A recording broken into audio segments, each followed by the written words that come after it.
Buku judul Lembur Singkur, pangarang Abdullah Mustofa, pamedal PT Kiblat Buku Utama, tahun medal 2001, cetakan 2, kandel buku 60 kaca.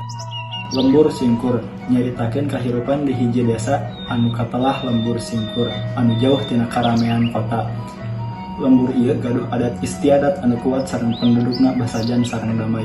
Tapi kahirupan di lembur singkur eta robah nalika aya rencana pembangunan ti pihak luar anu bakal ngarubah lembur singkur jadi daerah pariwisata. Tokoh utama dina novel ieu nyaeta Jaka, seorang nonoman anu hirup di lembur singkur. Jaka nyaah pisan kana alam jeung budaya lemburna. Kukituna manehna nolak pisan kana rencana pembangunan anu dianggap bakal ngarusak alam jeung budaya lemburna dina perjuanganana. Kaleuwihan novel. Dina carita ieu boga kaleuwihan. Nyaeta nyaritakeun carita anu pikasediheun jeung ngagambarkeun kaayaan zaman baheula.